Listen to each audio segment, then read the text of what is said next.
Ben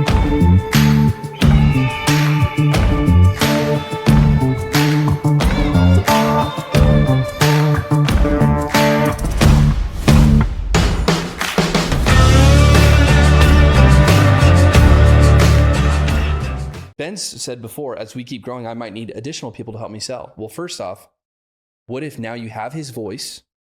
He just said, well, you need relationships to close these deals. He has built a personal relationship, and now we could completely clone him and have AI reach out sounding just like him. The investor doesn't know the difference. Well, okay, but see, I think that's the issue. That was the point. Yeah. And I agree momentarily, because this is moving so fast, that you don't want it to be a clone of Ben, because now they're gonna feel betrayed. Yeah. I get what you're saying from that standpoint, but I think there's going to be a point in time where like people might not know. Okay, now I'll run a different scenario. Okay. What you said specifically in my head, I'm thinking of an inbound call, and Ben's bot is going to interface. They may or may not know, right? Okay, but that is the particular scenario that I think is as you have to be careful with. Mm-hmm. I think that the scenario that you could run with is when you go out and you do newsletters and updates and things of that nature. It could be written and then displayed through Ben's bot en masse.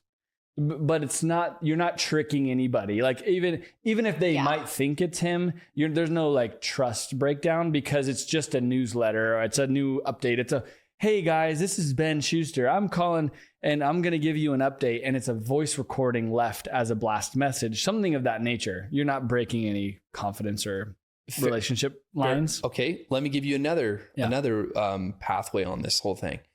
I think we're underestimating how quickly the general public is going to adopt this technology and interact with it. For example, when we were onboarding Domos, what we were hearing is that people call and they get used to talking to this AI bot. They don't know it's not a human. They build a relationship. Yeah, I was going to say they probably don't know that it isn't a human on the other side because it sounds so real. They call and request this person. It's not real, right? So like we're talking about, well, you need trust. You need this. You don't.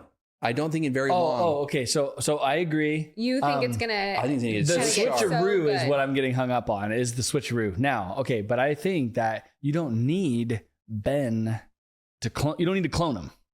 You potentially be better off to have a blonde girl with an Australian accent. I just love Australian accents. And blonde girls apparently today. Well, my point is they sell better. Yeah. Like, okay. I'll give you an example. You go on any car website, any dealer, it's always some like chick that's the face, and it's a bot. For sure. It's not real, right? It's like, there's no real girl with that picture there. It's just like, it's approachable is the nature 100%. Of the sales piece I'm trying to drive home.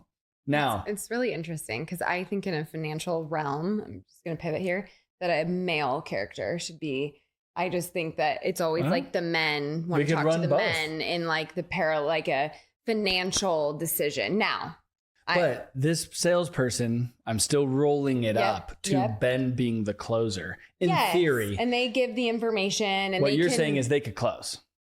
I think, and then when we're talking about generalized sales, fine. Maybe when we're talking about investors who are spending a lot of money, maybe that won't work, where you have to have that in-person interaction. Maybe it's going to lunch and like to really seal the deal. But on things like, you name it, there's a lot of sales where you're just directly interacting with the person on the phone.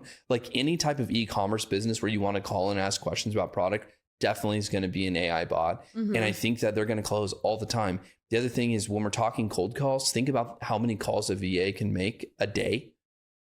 Yeah. 100 exit. Yeah. And now it's agree. I agree on the outreach. British accent. I mean, honestly, you could try a bunch of them too. You could see I don't care. It's whatever works, right? Well, if you're if it's vary. A masculine figure or a girl, it doesn't matter. Like it's more about, you could do it all. Dude, exactly. You could have both. That's what I think. You know what it's going to get to? It's going to get smart enough to where it's going to go, I'm calling a 45-year-old single male in this area, and that statistically responds to this best. Yeah. And that is the voice I'm going to use the to new call Google with. Targeted ads. Yes. For sure. It's going to get really crazy. 100%. So writing off, I don't think sales, I think a lot of things. I think so. No, well, and I think that the best thing is you could build a baseline. I mean, you could have a ton of them. You could have these different formatted bots, AI agents, to do a lot of different things. The free calling version that we used to test had over 300 voices.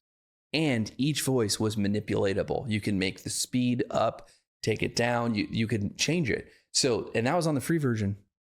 So, all right. So I think that we've covered a lot of it. I think that I like to offer solutions in the realm of like where this is going. It's going to blow the lid off of everything. And I can now sense that, like the look on Elon's face when there's that interview when he like goes silent and he's like, where is this going to go? And he has like a 12-second pause on live TV. Oh man. And he's just like,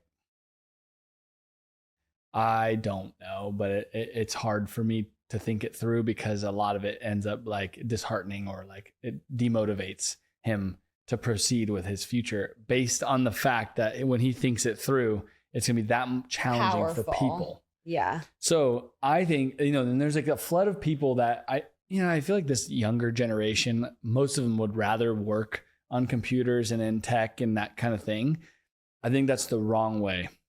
I think you should go, if you're starting out and you're younger or you have kids that are entering the workforce, you should be rooting them back into the realm of hard asset technologies, like how to renovate, do projects, construction, service-based HVAC, plumbing. You're always going to have a need. The things for that those. like, come on. Eventually you could make the argument that robots use this and do those things. That is very dynamic and in the future because it's going to be so hard to get the right robot through to the right place to disconnect things. Like that's going to be so much farther down the road For sure. versus the admin software calling agents on these phone numbers. Well, which has been a lot of like what, code and all of that type of job has been so desirable for the younger generation. And it's gone. All right. If you're enjoying this content, hit the subscribe button and turn on notifications and check out the description below for our websites listed. Thanks a lot for joining.